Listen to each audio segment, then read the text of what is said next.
স্বাগত জানাচ্ছি, গলাচিপা দশমিনাবাসীকে সালাম জানাচ্ছি এবং তাদেরকে অনুরোধ করব যে আগামী জাতীয় নির্বাচন সকল শঙ্কা এবং সকল আশঙ্কা থেকে মুক্ত হয়ে ভোট কেন্দ্রে আসার জন্য এবং ভোটদান করার জন্য। আপনারা জানেন যে গত কয়েকটি নির্বাচনে মানুষ ভোট দিতে পেরেছে কিংবা আকাঙ্ক্ষিত ব্যক্তিকে ভোট দিতে পারেনি, যার ফলে মানুষের মধ্যে হতাশা আছে। ভোট কেন্দ্রে তারা আসলে তারা যার পক্ষে রায় দিবে জনগণ তাকেই মেনে নেবে। এবং আমি তাদেরকে বলবো, আপনারা সকল শঙ্কাকে দূর করে একদিন ভোট কেন্দ্রে আসুন। আমি বারবার বলেছি, একদিন সাহস নিয়ে ভোট কেন্দ্রে দাঁড়িয়ে যান। 5 দিন বা মিনিমাম 5 বছর শান্তিতে বসবাস করবেন ইনশাআল্লাহ। এখানে একজন বিএনপি সমঝোতার এক প্রার্থী, সে বলেছেন সমস্ত প্রার্থীকে উড্ডু করার জন্য বলেছেন।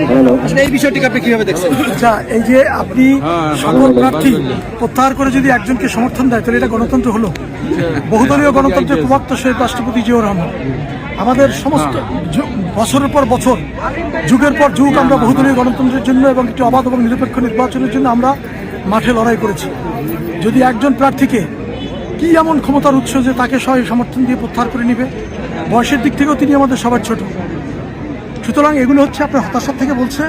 মাঠে তাদের কি ভোট আছে আমি জানি না। তিনি আমাকে তো বিভিন্ন ধরনের মব সৃষ্টি করেছেন, আমাকে প্রত্যাহার করতে পারেননি।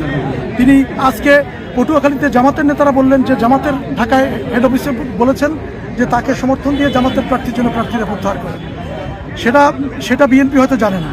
আবার জামাতও জানে না যে তার পরের দিন তিনি চরমোনায় গিয়েছেন চরমোনায় প্রার্থীকে অনুরোধ করে প্রত্যাহার করানোর জন্য। এগুলো এক ধরনের হতাশা থেকে করছেন। আমি বলবো এগুলো বাদ দিয়ে জনগণের রায়ের জন্য, মানুষের কাছে যাওয়ার জন্য, মানুষ যদি তাকে পছন্দ করে মানুষ তাকে ভোট দিবে। মানুষ যদি আমাকে পছন্দ করে মানুষ আমাকে ভোট দিবে, অথবা আরও যে অল্টারনেটিভ প্রার্থীরা আছেন তাদেরকে ভোট দিবেন। সর্বোপরি আমি মানুষকে বলবো, আপনারা ভোট কেন্দ্রে আসুন এবং আপনার পছন্দের প্রার্থীকে ভোট দিন। আলহামদুলিল্লাহ, আমরা যথেষ্ট সাড়া পাচ্ছি।